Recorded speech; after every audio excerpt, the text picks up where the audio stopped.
আমি চিংড়ি মাছ দিয়ে লাউ দিয়ে রান্না করব। প্যান গরম হয়ে গেল, আমি তেল দিয়ে দিলাম। তেল গরম হয়ে গেছে, এখন আমি দিয়ে দিব চিংড়ি মাছ। চিংড়ি মাছটা আমি হালকা ভেজে নেব।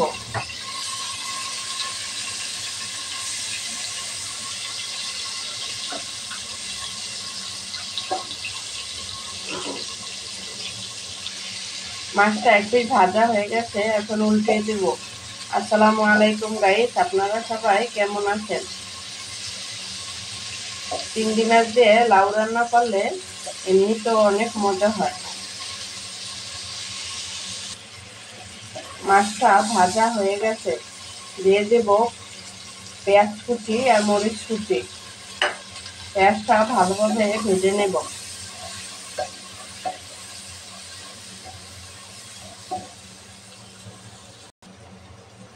পেঁয়াজটা ভালোভাবে ভাজা হয়ে গেছে, পেঁয়াজটা ভালোভাবে ভেজে নিল তরকারির স্বাদ বেড়ে যায়। এখন দিয়ে দেব মশলা। এখানে মশলা ছিল হাফ চা চামচ হলুদের গুঁড়া, 1 চা চামচ মরিচের গুঁড়া, হাফ চা চামচ ধনিয়ার গুঁড়া, হাফ চা চামচ টালা জিরার গুঁড়া, স্বাদ মতো লবণ। মশলাটা ভালোভাবে কষিয়ে নেব। আর লাউ রান্নায় মশলা একটু কম লাগে। মশলা কষানো হয়ে গেছে। মশলা যত কষাবেন তত তরকারির স্বাদ বেড়ে যাবে। এখন দিয়ে দেব ধুয়ে রাখা লাউ।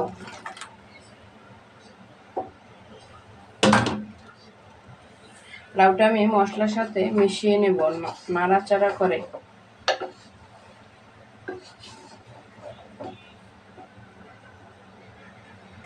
ঢাকনা দিয়ে ঢেকে দেব কষানোর জন্য। লাউ কষানো হয়ে গেছে, এখন সিদ্ধ হওয়ার জন্য দিয়ে দেব গরম পানি। পানিটা দিয়ে একটু নাড়াচাড়া করে নেব।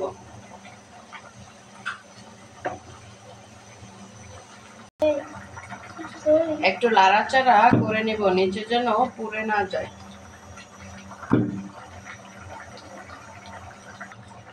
আমার রান্নাটাও অলরেডি কমপ্লিট হয়ে গেছে।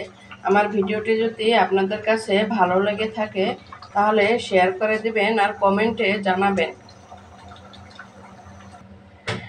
দেখুন কত সুন্দর কালার হয়েছে।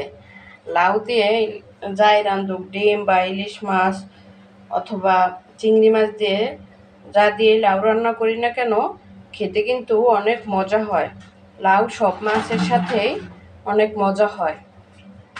আল্লাহ হাফেজ।